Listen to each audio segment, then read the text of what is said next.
Hello, cherished viewers. Welcome back to Sandy Home Recipe.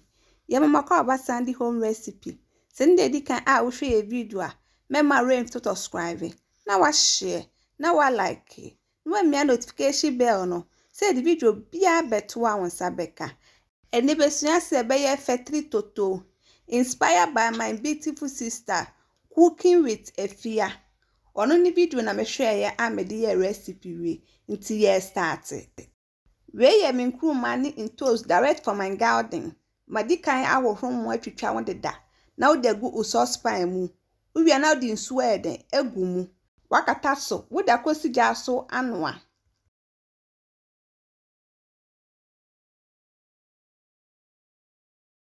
We su ya mako ye je ni akekedro. Wo de gu wa ayewa mu. Now de nkyen aka ho. We are no watwi.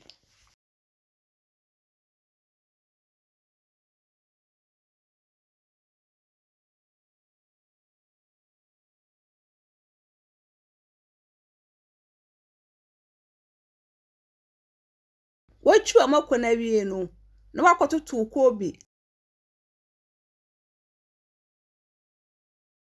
Watoto salted fish ana kobi. Upese ohun sene ye kobi na. Wo check me other video na. Ube hu sene a me ye no.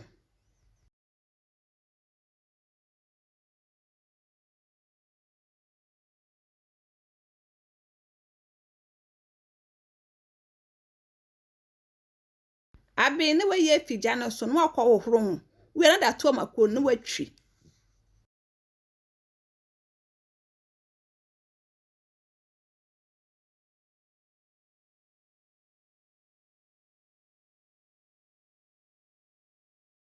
What is so spicy ja so? Now they will palm oil egum. Je na atwitwa aka ho.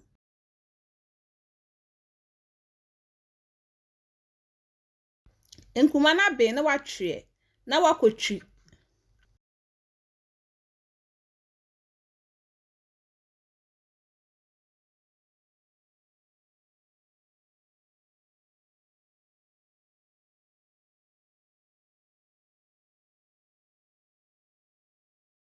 What the fish no egu anwani mu. Na wode nkyen kakra ye den aka ho.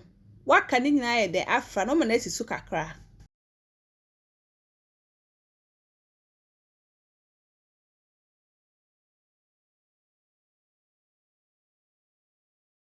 Pintos na wi na wode nkuma na ye den egum na watwi eno so.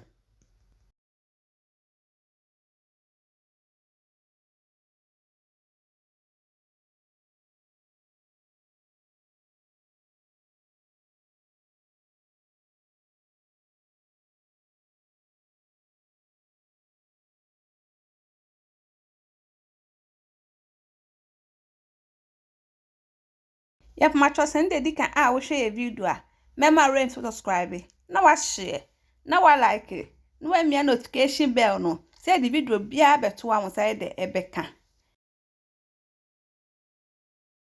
Watching where we in. No I share go crew money.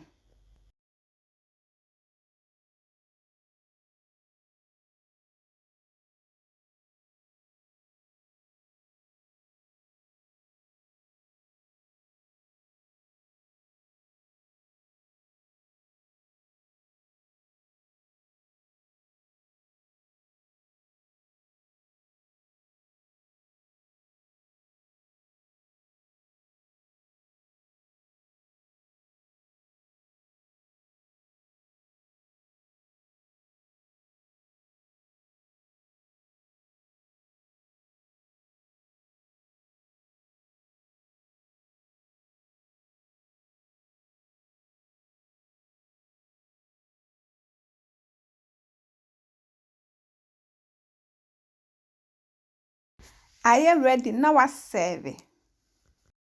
Yep, my trust and they can I will share a video. Mema rain to subscribe. Now I share. Now I like it. When me notification bell no. Say the video be a better one side the ebeka.